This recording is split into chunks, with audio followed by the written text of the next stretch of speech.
So we are having two type of PDA, non-deterministic as well as deterministic. First, before going to solve the problem, we have to think, we have to select which is more appropriate for solving this problem. Okay, non-deterministic means it will solve ambiguous structure as well as it support complex relationship between symbols as well as backtracking.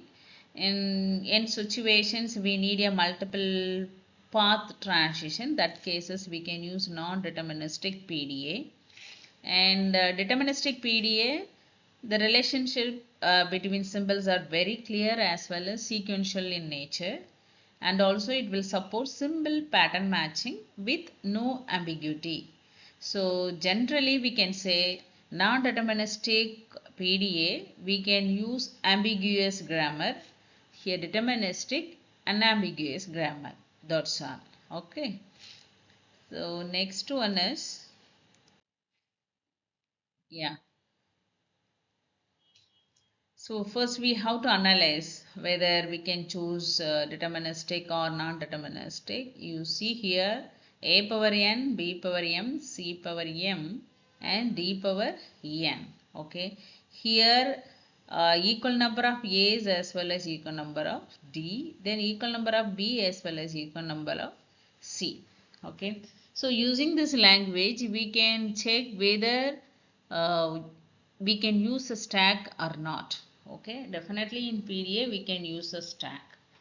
So in this problem we have to analyze, is it possible to match how many push operation as well as how many pop operations. Okay, so here the number of A's matches with number of D's as well as number of B's matches with number of C's. Okay, so that's why we can write the rule. First we have to push A's into the stack, then B's into the stack, then we can pop B's matched by C, number of occurrence matched by C, as well as pop A's matched by D's. Okay, so we are going to push and pop operations in sequential only, so that we can choose deterministic PDA.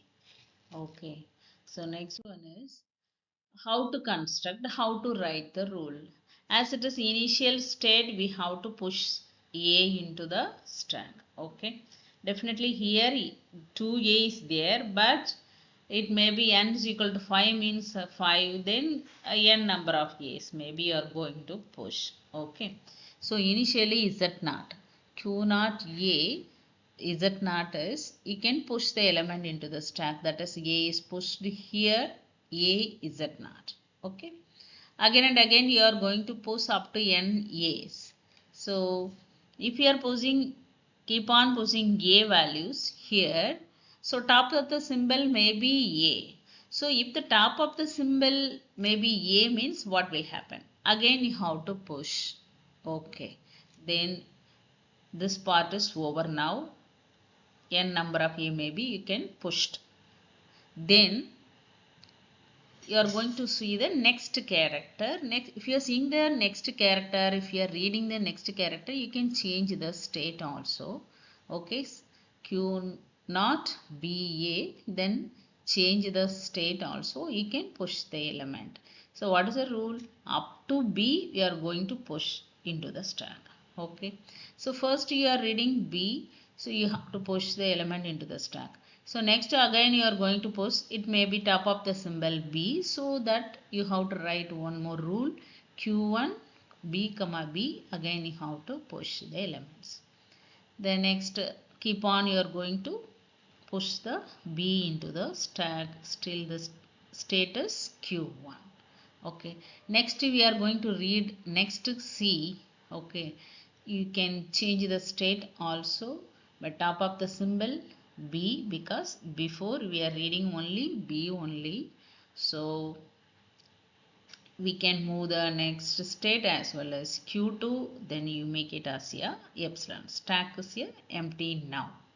Okay, then again read the next C character, still it is in Q2, then top of the symbol B, again Q2 remain Q2, you can empty, make it as a empty. Suppose you are going to read the next character D, Q2D. You in this case you popped all the elements, all the B elements from the stack. Now remaining A only. So in this case Q2 here D may be sorry, input is D, here may be A. So in this case again you have to make it as a empty. Okay, Q22, then Q3. So keep on, you are going to read N D's, so matched by A's also. Okay, so Q3 DA, again make it as a empty. Then finally all the content, that is all the B's and A's popped from the stack. So Z0 will be here, so it will reach the final state. So based on that, stack content, top of the content, as well as reading the input character, you have to frame the rules. Okay, totally 9 rules is enough for accepting or constructing the push down automata in deterministic way. Okay, so in some cases we can introduce double stack also. We can't implement directly using only one stack. Some cases we can introduce one more stack. We can do parallelly. Then finally we can make it as a empty stack. That cases we can say the string is accepted or not. Okay.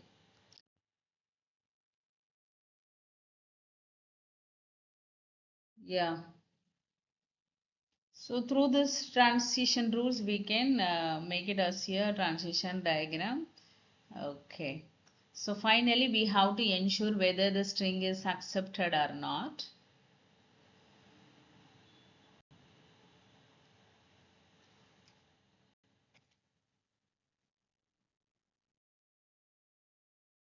Yeah, this is a string 2A, 2B, 2C, 2D, and Z0.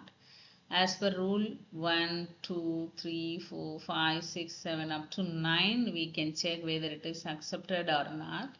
You see here Q0 A Z0. Okay, initially as per rule 1, Q0 A, this A pushed here. First A is pushed here. Remaining input is there. A, B, B, C, C, D, K. Okay. So here Q0 A means as per rule 2, this A pushed here. And Q0 B A means rule 3, it will change the state. Q1, again you have to push the element, that is push B into the stack. Then Q1 B, again you have to push up to A to B, we can push the element into the stack as per rule. Okay. So if you are reading C, Q1 C B, you can change the state as well as you can pop the element from the stack. Okay, then Q2CB, again pop the element here. We are getting the string now. Q2DA, as per rule 7, it will change the state. Then we can pop the element into the stack. Then again Q3DA, you can make it as a empty. Here also you need to pop the elements A. So now the stack is empty. Finally we will reach the final state with the empty stack. We can say the string is accepted. Okay. So this is a way of solving the problem using deterministic PDA. So depends upon the problem, we can choose either deterministic as well as non-deterministic. Thank you.